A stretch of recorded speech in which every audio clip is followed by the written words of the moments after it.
பாரத தேசத்திலிருந்து ஒரு 135 வருஷத்துல, வெறும் 135 வருஷத்துல 1765 1900க்குள்ள $64.8 டிரில்லியன் செல்வம் இங்கிருந்து கொள்ளையடிக்கப்பட்டிருக்கிறது அப்படிங்கிறாங்க. ஒரு 30 வருஷ காலம் இங்க 3.5 விழுக்காடு தான் வளர்ச்சி விகிதம் இருந்தது. அதை என்னன்னு சொன்னாங்கன்னா, இந்த இடதுசாரி பொருளாதார ஆசிரியர்கள் KN ராஜ் போன்றவர்கள் இது Hindu rate of growth, Hindu வளர்ச்சி விகிதம் என்று சொன்னார்கள். இது யாரு சொல்றாங்க? யாரு சோசலிச கொள்கையை இந்த நாட்டில் அறிமுகப்படுத்த வேண்டும் என்று சொல்லி அதற்காக வேலை செய்து அதற்கு ஆதரித்து வந்தார்களோ அதே நிபுணர்கள் இந்த 3.5% இது இந்துக்களால் தான் ஏற்பட்டதுன்னு சொல்லி நம்முடைய மதத்தை கொச்சைப்படுத்தினார். Protestant ethic and spirit of capitalism அப்படின்னு அந்த புத்தகத்தில் என்ன சொன்னாரு, எந்தெந்த நாடுகள் ப்ராட்டஸ்டன்டாக நாடுகளாக இருக்குதோ அந்த நாடுகளுக்கு தான் பொருளாதார முன்னேற்றம் ஏற்படும் அப்படின்னு. ஏன்னா அப்போ பிரிட்டன், அமெரிக்கா இதெல்லாம் பார்த்துட்டு இந்த நாடுகளுக்கு தான் பொருளாதார வளர்ச்சி ஏற்படும். நம்ம பாரத தேசத்தை பற்றி ஒரு புத்தகம் எழுதினாரு, சீனாவை பற்றி எழுதினாரு. அதில் என்ன சொன்னார் தெரியுங்களா? ஸ்ரீ டிவி நேயர்களுக்கு வணக்கம். இன்றிலிருந்து ஒரு புதிய தொடரை நம்ம ஆரம்பிக்க இருக்கிறோம். பாரதிய வாழ்வியல் அப்படிங்கிறது. இதில் பொருளாதாரம், கல்வி, பெண்கள் முன்னேற்றம், பல விஷயங்கள், பல தலைப்பில் இது பேச இருக்கிறோம். இதில் மிகப்பெரிய அளவில் ஆய்வு செய்து சமூக பணி செய்து வரக்கூடிய ப்ரொஃபஸர் கனக சபாபதி அவர்கள் இந்த நிகழ்ச்சியில் நம்மளோடு தொடர்ந்து பயணிக்க இருக்கிறாங்க. ஸ்ரீ டிவி நேயர்கள் சார்பாக அவங்கள வரவேற்கிறேன். வணக்கம். வணக்கம், மகிழ்ச்சி. ப்ரொஃபஸர் கனக சபாபதி அப்படின்னு சொன்னாலே கூடவே ஒரு பேரும் சேர்ந்து வருகிறது. என்னென்னா, தீன்தயாள் உபாத்யாயா பற்றி மிகப்பெரிய அளவில் ஆய்வும், அவருடைய பொருளாதார கருத்துக்களை பல இடங்களில் நீங்கள் பல தளங்களிலும் பேசிட்டு வரீங்க. காங்கிரஸ் தொடர்ச்சியாக என்ன சொல்லணும்னா, இப்போ இந்த பாஜக அரசு ஸ்திரத்தன்மையான பொருளாதாரம் இருக்குது, 3வது 4வது மிகப்பெரிய பொருளாதார அரசு அப்படின்லாம் சொல்லும் பொழுது இதற்கு அடித்தளமிட்டவர் நேரு. காங்கிரஸுடைய 70 ஆண்டுகால பொருளாதார அந்த பார்வை தான் இப்பொழுதும் ஸ்திரத்தன்மையோடு வைத்திருக்கிறது. பாஜகவிற்குன்னு ஒரு புதுசான ஒரு கொள்கை இல்லை அப்படிங்கிறாங்க. முதல்ல இந்த குற்றச்சாட்டை எப்படி பார்க்க?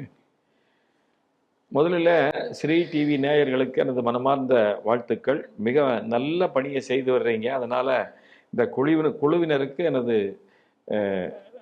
மனமார்ந்த பாராட்டுக்கள். இப்போ நீங்கள் கேட்ட கேள்வியானது மிக முக்கியமான கேள்வி. நாங்கள் கடந்த ஒரு 30 வருஷமாக நம்முடைய தேசத்தினுடைய பல பகுதிகளுக்கும் சென்று கள ஆய்வை செய்து வருகிறோம். இந்த கள ஆய்வுகள் தான் நம்முடைய தேசத்தை பற்றிய ஒரு பெரிய புரிதலை எங்களுக்கு குறித்தது, கொடுத்தது. அதனால் அதனுடைய தொடர்ச்சியாக நாங்கள் இது குறித்து பேசி எழுதி பல இடங்களுக்கு சென்று கருத்துக்களை எல்லாம் பகிர்ந்து வர்றோம். நம்ம நாட்டை பொறுத்த வரைக்கும் இது ஒரு பிரம்மாண்டமான நாடுங்க. இது நமக்கான பொருளாதார வரலாறு ஒரு 8000 வருஷத்துக்கு இப்போவே இருக்குது. அதாவது ஒரு 5000 வருஷத்துக்கு முன்னாலேயே வணிக நகரங்கள் நம்ம நாட்டில் இருந்திருக்குது. எக்ஸ்க்ளூசிவ் கமர்ஷியல் சிட்டிஸ் அப்படின்னு, வணிகத்துக்காகவே சர்வதேச வணிக நகரங்கள். அது ஹரப்பா, மொஹஞ்சதாரோவாக இருக்கலாம், அதற்கு பின்னால் நம்முடைய தமிழ்நாட்டில் மதுரை பகுதியாக இருக்கலாம், பூம்புகாராக இருக்கலாம். சர்வதேச வணிகத்துக்குனே பெயர் பெற்ற இடங்கள் இதெல்லாம் பொருளாதாரம் அடிப்படையில் இல்லாமல் வராதுங்க. இப்போ ஐரோப்பியர்களுக்கு ஒரு சந்தேகம் வந்தது. 1980 ஒரு சந்தேகம் வந்தது. காரணம் அப்போ ஒரு பெரிய பொருளாதார நிபுணர் என்ன எழுதினார்னா, 1750 1900 வருஷத்தை ஒரு 150 வருஷ உலக பொருளாதாரம் பற்றி ஆராய்ச்சி செய்த போது அந்த 18ஆம் நூற்றாண்டில் 1750 பாரத தேசமும் சீனாவும் முதல் 2 இடங்களில் இருந்தன. அது ஒரு 150 வருஷத்தில் மாறிப்போச்சு அப்படின்னு அவர் எழுதினார். இது அவங்க ஒரு பெரிய சர்ச்சையை கிளப்பிச்சுங்க. ஏன்னா அவங்க என்ன சொல்லிட்டு இருந்தாங்கன்னா, பொருளாதார வளர்ச்சியே ஐரோப்பாவிலிருந்து உருவானது தான் அப்படின்னு சொல்லிட்டு இருந்தாங்க. இது உண்மைதானா என்பதை கண்டறிவதற்காக பணக்கார நாடுகளுக்கு ஒரு அமைப்பு இருக்குதுங்க. OECDன்னு பேர், organisation for economic cooperation and development. இந்த நாடுகளினுடைய அந்த குழுவானது ஒரு பெரிய பொருளாதார வரலாற்றாசிரியர் தலைமையில் நிபுணர்களெல்லாம் சேர்த்து குழு அமைச்சாங்க. அதுக்கு தலைவராக இருந்தவர் ஆங்கஸ் மேடிசன் அப்படின்னு பேருங்க, பொருளாதார வரலாற்று ஆசிரியர். அவங்க ஒரு 15 வருஷ காலம், 15-16 வருஷ காலம் உலகத்தில் இருக்கக்கூடிய ஆவணங்களை எல்லாம் எடுத்து ஆய்வு பண்ணி 2001 ஒரு பெரிய அறிக்கையாக வெளியிட்டாங்க. அதுக்கு தலைப்பு வேர்ல்டு எக்கனாமிக் ஹிஸ்டரி எ மில்லனியல் பர்ஸ்பெக்டிவ், உலக பொருளாதார வரலாறு 1000 ஆண்டு கால பார்வை அப்படின்னு சொல்லிங்க. அது வந்த உடனே பெரிய ஒரு சிந்தனை மாற்றத்தை உலக அளவில் உருவாக்குச்சுங்க. துரதிர்ஷ்டவசமாக அது நம்ம நாட்டில் அது பற்றி பெரிய விவாதம் இல்லை. அது என்ன சொல்லுச்சுன்னா, இப்போ பொது யுகம் தொடங்கி 2026வது வருஷத்தில் நாம் இருக்கிறோம். பொது யுக தொடக்க காலத்தில், அதாவது 2025 வருஷத்துக்கு முன்னால் உலக பொருளாதாரத்தை நாம் ஒரு சௌகரியத்துக்காக 100ன்னு எடுத்துட்டோம்னா, நம்ம பாரத தேசத்தினுடைய பங்களிப்பு அதில் 32.9 விழுக்காடு இருந்தது. 3ல் 1 பங்கு உற்பத்தி இங்கே தான் நடந்திருக்குது. நமக்கு அடுத்து சீன தேசம் வருது, 26.2 விழுக்காடு. இந்த 2 நாடுகளும் சேர்ந்து ஏறத்தாழ 60 விழுக்காடு உலக பொருளாதாரத்தை கையில் வைத்திருந்தன. அது மட்டுமல்ல, நம்மை சுற்றி இருக்கக்கூடிய மற்ற நாடுகள், ஜப்பான், கொரியா, இப்போது இருக்கக்கூடிய கொரியா உள்ளிட்ட நாடுகள் எல்லாம் மீதி 16-17% கொடுத்தது. அதனால உலக பொருளாதாரத்தில் 76 விழுக்காடு 25 வருஷத்துக்கு முன்னால ஆசிய நாடுகளில் தான் இருந்தது. அதற்கு தலைமை வைத்தது பாரத தேசம். இந்த நிலைமை ஒரு 18 நூற்றாண்டுகள் தொடர்ந்து வந்ததுங்க. நம்முடைய 2 தேசங்களும் தான் உலக பொருளாதாரத்தில் முன்னணியில் இருந்தன. அதில் மிக பெரும்பான்மையான காலம் பாரத தேசம் தான் இருந்தது. அதற்கப்புறம் ஆங்கிலேயர்கள் குறிப்பாக நம்மை திட்டமிட்டு அழித்தார்கள். அதற்கு முன்னாலேயே நம்முடைய பொருளாதாரத்தில் பல சிதைவுகள் ஏற்பட்டன. முகலாயர் ஆட்சி காலத்துகளெல்லாம் பெரிய கொள்ளையடிக்கப்பட்ட விஷயங்கள்லாம் நடந்தது. ஆனால் இந்த ஆங்கிலேயர்கள் திட்டமிட்டு அழித்தார்கள். இப்போது அது குறித்து நிறைய ஆய்வுகள் வந்திருக்கின்றன. ஐரோப்பாவில், பிரிட்டனில் ஆக்ஸ்ஃபாம் அப்படின்னு ஒரு அமைப்பு இருக்குதுங்க, ஒரு என்ஜிஓ. அவங்க இப்போ அண்மையில் 2-3 மாதத்துக்கு முன்னால் ஒரு பெரிய அறிக்கை வெளியிட்டிருக்காங்க. அதில் சொல்லியிருக்காங்க, பாரத தேசத்திலிருந்து ஒரு 135 வருஷத்தில், வெறும் 135 வருஷத்தில் 1765லேருந்து 1900க்குள்ள $64.8 ட்ரில்லியன் செல்வம் இங்கிருந்து கொள்ளையடிக்கப்பட்டிருக்கிறது அப்படிங்கிறாங்க. $1 ட்ரில்லியன் 90 லட்சம் கோடி. அப்போ நீங்கள் எத்தனைன்னு கணக்கு போட்டுங்க.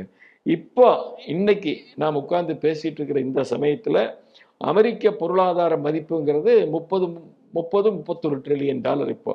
அப்படின்னா இப்போ இருக்கிற அமெரிக்கா மாதிரி 2 அமெரிக்காவை வெள்ளக்காரன் இங்கிருந்து எடுத்துட்டு போயிட்டா.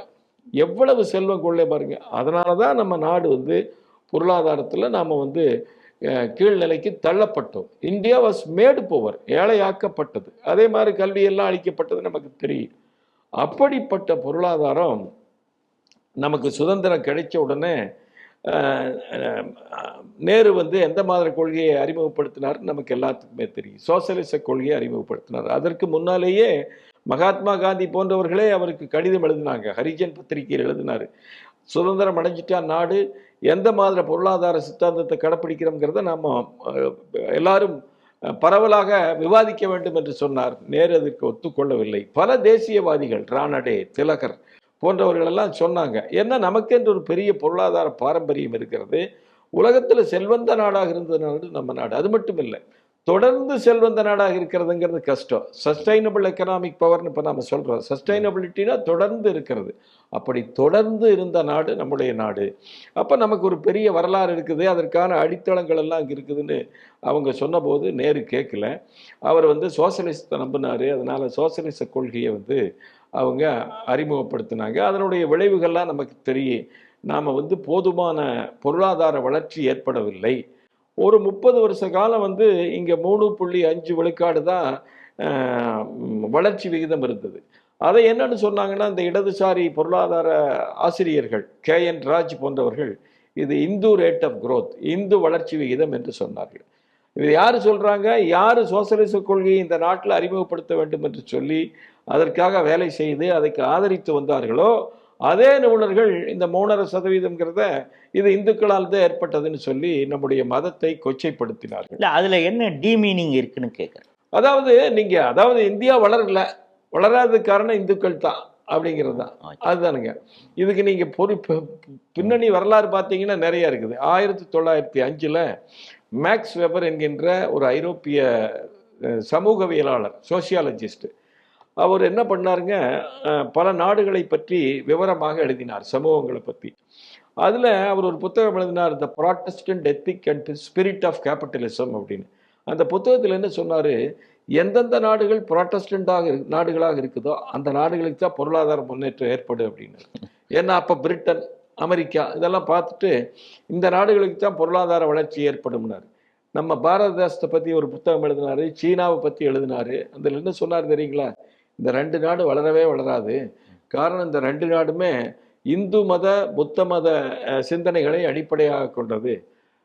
மறுபிறவியிலும் கர்மாவிலும் அவர்களுக்கு நம்பிக்கை இருக்கிறது. அதனால் இந்த நாடு முன்னேறாது அப்படின்னு சொன்னாங்க. காரல் மார்க்ஸ் என்ன சொன்னார்? 1853 நியூயார்க் ஹெரால்ட் ட்ரிபியூன்கிற பேப்பரில் எழுதினார் அவர். இந்த பாரத நாடானது தொடர்ந்து நிலையாக இருந்து வருகிறது, ஆனாலும் கூட அதனுடைய கட்டமைப்புகள் அழிக்கப்பட வேண்டும் என்று எழுதினார். அதை ஒட்டித்தான் இவங்க என்ன சொன்னாங்கன்னா, இந்த நாடுனுடைய வளர்ச்சி குறைவாக இருக்கிற காரணம் இந்து மக்களினுடைய நம்பிக்கை அப்படின்னு சொல்லி சொன்னாங்க. ஆனால் நாங்கள் இப்போ அதுக்கு பிறகு கம்பேரிட்டிவ் ஸ்டடி பண்ணாங்க.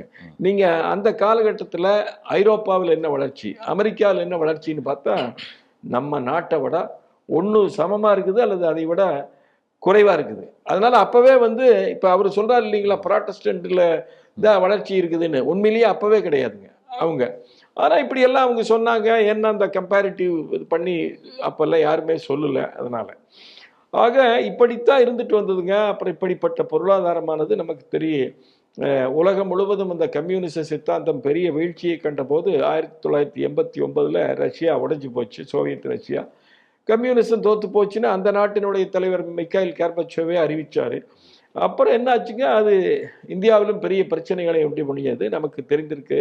1990 நாம வளைகுடா நாடுகள்லேருந்து வாங்கக்கூடிய எண்ணெய்க்கு கொடுக்கறதுக்கு பணம் இல்லை. அதனால் நம்ம தங்கத்தை கொண்டு போய் பேங்க் ஆஃப் இங்கிலாண்டில் அடமானம் வச்சு வாங்க வேண்டியது இருந்தது. அப்போ தான் இவங்களுக்கு புத்தி வந்தது, ஓ இது தோல்வி அடைஞ்சிடுதுன்னு சொல்லிட்டு. ஆனால் தோல்வி அடைஞ்சிடுது, சரி நம்ம நாட்டுக்கு பொருத்தமான பொருளாதார கொள்கையை வகுக்கணுமேங்கிறன்னு அப்பவும் வரல. உடனே இன்னொரு அந்நிய கொள்கை உலகமயமாக்கலை நம்ம மக்கள் மேலே திணிச்சாங்க. அதுவும் பல பெரிய பிரச்சனைகளை நமக்கு கொடுத்தது. சிறு தொழில்கள் அழிந்தன, விவசாயம் பெருவழியாக பாதிக்கப்பட்டது. இப்படித்தான் நம்ம நாட்டில் பொருத்தமில்லாத கொள்கைகளை அவங்க பண்ணிகிட்டே இருக்கிறாங்க. ஆனால் அவங்க என்ன சொன்னாங்கன்னு சொன்னால், ஏதோ நாம தான் தவறான கொள்கை இங்கே நடந்துட்டு வருது அப்படிங்கிற மாதிரி இப்போ குற்றம் சாட்டிட்டு இருக்கிறாங்க. ஆனால் இதனுடைய சிறப்பம்சம் பார்த்தீங்கன்னா, நம்ம நாட்டினுடைய அடிப்படை தன்மையை, நம்முடைய நாட்டுக்கு பொருந்தாத கொள்கைகளை இந்த பாலிசி மேக்கர்ஸ்னு சொல்லக்கூடியவங்க, கொள்கை வகுப்பவர்கள், ஆட்சியில் இருந்தவர்கள் செயல்படுத்திய போது கூட நம்முடைய இந்தியா வளர்ந்து வந்தது.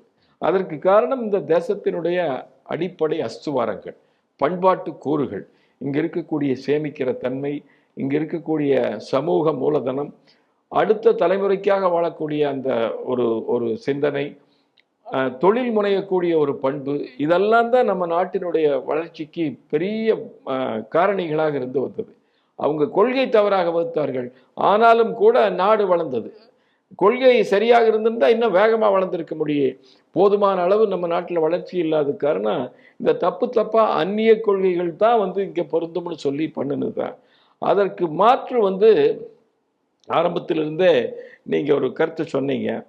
நம்ம நாட்டுக்கு இந்த சோசலிசம், மேற்கத்திய முதலாளித்துவம் இந்த ரெண்டுமே பொருந்தாது என்பதை 1960களிலேயே அதை எடுத்து சொன்னவர் நம்முடைய பண்டிட் தீனதயாள் உபாத்யாயா அவர்கள். அவர் தான் சொன்னார். அவர் என்ன சொன்னார், இந்த ரெண்டுமே நம்ம நாட்டிற்கு பொருந்தாது. நம்ம நாட்டினுடைய வரலாற்றை பார்க்கும்போது மனிதன் தான் இயற்கை, மனிதன், குடும்பம், சமூகம், கலாச்சாரம், இதுதான் நம்ம நாட்டுக்கு அடிப்படை. அதனால் அவர் சொன்னார், இது என்னுடைய கருத்து இல்லை, பாரம்பரியமாக நம்ம நாட்டில் இருந்து வரக்கூடிய, நிலவி வரக்கூடிய அந்த தன்மைகளை வைத்து நான் இப்போ தொகுத்து சொல்கிறேன். இதற்கு அவர் ஒருங்கிணைந்த மனிதநேயம் அப்படின்னு பெயர் கொடுத்தார். அதாவது மனிதனையும் சமூகத்தையும் இயற்கையையும் மையமாக வைக்காத எதுவுமே நம்ம நாட்டிற்கு பொருந்தாது. இப்போ மேற்கத்திய பொருளாதார கொள்கைகள் என்ன பிரச்சனைங்கன்னா, சென்ட்ரலைசேஷன், மையம். இப்போ கம்யூனிஸ்டுகளை பொறுத்த வரைக்கும் கட்சி மூலமாக தான் எல்லாம் பண்ணணும் அப்படிங்கிறது. கட்சின்னு என்ன, ஒரே கட்சி தான், அவனை எதிர்த்து யாருமே பேச முடியாது. அந்த ஒரு கட்சியிலேயும் ஒரே ஆள் தான். ஸ்டாலின்னா ஸ்டாலின், மாசேதுங்கன்னா மாசேதுங்க, யார் வர்றாங்களோ அவங்க தான். கேபிட்டலிசம், மேற்கத்திய முதலாளித்துவத்தில் என்ன பிரச்சனைங்கன்னு சொன்னால் சந்தை, எல்லாமே சந்தை தான் முடிவெடுக்கு, யாரும் முடிவெடுக்க முடியாது. ஆக இந்த ரெண்டு சென்ட்ரலைஸ்டு ஐடியாலஜிஸுங்க. நம்மளது டீசென்ட்ரலைஸ்டு ஐடியாலஜி. குடும்பங்கள், சமூகம், இதெல்லாம் பின்னி பிணைந்தது. கலாச்சாரம், இது எதுவுமே நம்ம தனி மனிதனாக பார்க்கக்கூடாது, தனியான ஒரு இதாக பார்க்கக்கூடாது.